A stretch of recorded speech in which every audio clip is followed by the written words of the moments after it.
Shabbat Shalom, my friends. Well, we are still very much in the donut hole that I described last week. Liberal congregations across the world will be reading Shlach Lecha this Shabbat morning. The traditional reading, however, is Be-ha-alotecha, Numbers 8, verse 1 and following, as an act of arbitrary consistency. We'll be exploring Be-ha-alotecha. The first thing to note in our Sedra is that the chronology simply does not hold together. Without getting into the weeds, somehow the date of the Exodus experience moves a little bit, just a little bit. It was because of this Sedra that the rabbis coined an operative guideline, Ein Mukdam Umuchar by Torah. There's no chronological consistency in the Torah. The Torah is divinely authored.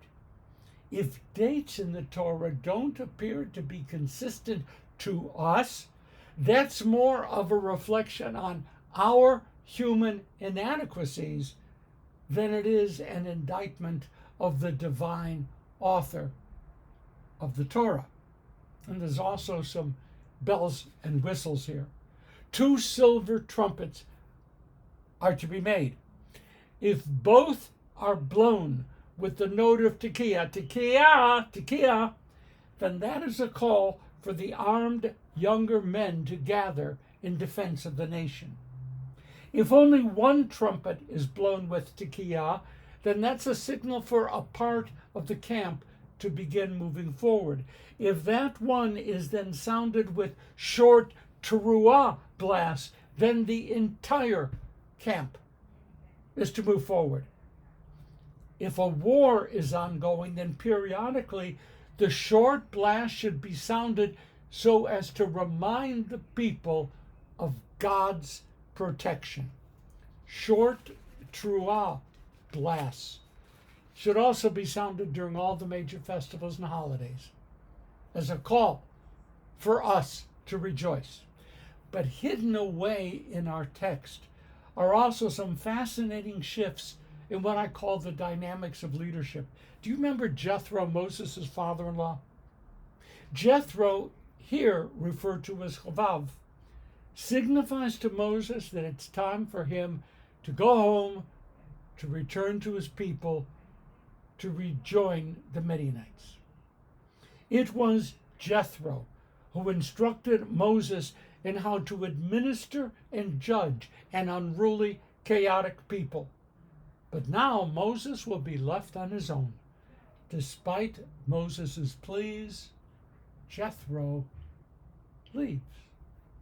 Almost immediately, problems break out. The perpetually dissatisfied Israelites express their fury that they only have manna to eat, and what they really want is meat. Moses, bereft of Jethro's presence, throws up his hands in frustration and despair. He chastises God and wants to step down from leadership. Why do you do this to me, God? Did I create this people? Did I carry them? Am I responsible for them? God, I can't continue this way. Moses then says, kill me, so that I can escape the evil that surrounds me. Moses. God steps in and causes flocks of quail to appear. The people eat so much, they gorge, they're sickened. Responded to Moses' feelings of inadequacy, God then tells Moses to gather 70 elders outside of the camp. And God took some of Moses' ruach, and here I guess we translate ruach as spirit, and placed that ruach on the 70. They began to babble in ecstasy, even to speak words of prophecy. But 2 of the selected 70 did not go outside the camp. They remained in the midst of camp where they babbled and prophesied. This could have been a problem. But Moses rises to the challenge and responds with one of the most memorable sentences in the Torah. Would that all of the Israelites would be capable of prophetic experiences. Wow. Moses, as a leader, apparently had no ego problems. Even with Jethro gone, the people could be relied upon to turn to the divine spirit. Sounds good, right? But even with the people temporarily mollified, Moses faces a rebellion in his own immediate family. Moses, brother, sister, Aaron, Miriam. Aaron and Miriam began spreading some nasty thoughts about Moses' wife. Friends, we can't capture the exact problem here. Believe me, the rabbis have tried. Were they speaking about Zipporah, Jethro's daughter, who no longer has her father's protection and is therefore open to gossipy attack? Or was it another unnamed wife? She is referred to in this text as a Cushite, a woman of African descent. Were Miriam and Aaron involved in racism? We just can't know. But God apparently takes Moses aside, and the challenge seems to disappear. Of course, the only problem here is that Miriam gets punished, Aaron doesn't. That's deeply troubled many of us. How did Aaron get a get-out-of-jail-free card? Or was it just because he was a man? Unclear, unknowable, uncomfortable. The shifting dynamics of leadership. Moses was mentored by older, more experienced father-in-law, a leading person among his people. But Jethro leaves. Now Moses' problems only seem to escalate. The people are driving Moses to distraction. Their demand for a meat buffet in the desert just can't be met. It's unreasonable. Moses turns on God with bitter recrimination. These are your God, people, not mine. I can't stand their behavior, the lack of loyalty and faith and trust. I would rather die than continue as I am. A powerful leader cannot exist in a vacuum. So the 70 leaders are gathered and touched by Ruach. And Moses relishes how the Spirit of God can touch not only the anointed by God, but leaders, the people as well. But then Moses' brother and sister turn on him, perhaps jealous of him that their kid brother is succeeding in the succession game. So God has one final lesson to teach.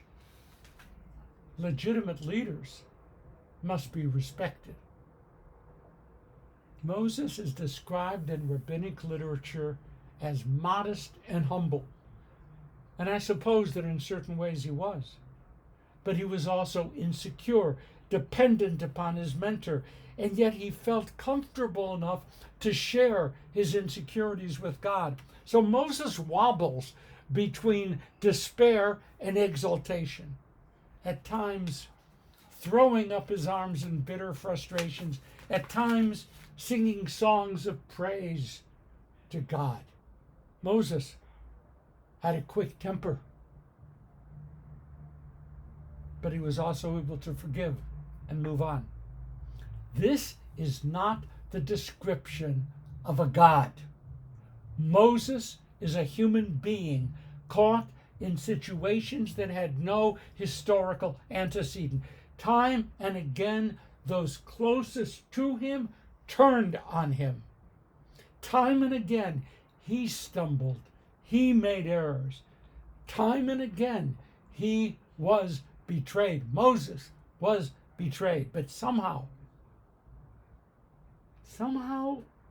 I feel that Moses' greatness was achieved not despite all of these concerns, but because of them. Leaders don't crumble. Leaders don't wilt. Leaders cannot lead in isolation from their people. Leaders must hold fast to the end game, what the leaders wish to achieve, because they profoundly value those goals. Leaders must believe that their dreams not only are understood, but are shared by others. And leaders must know that pain always accompanies success. And we today scan our own horizon. So where are they? Where are our leaders? Are leaders only to be found in Bible stories? Are our leaders only to be memorialized in garish headlines? Think about it. Have a wonderful Shabbat. Let's get together next week.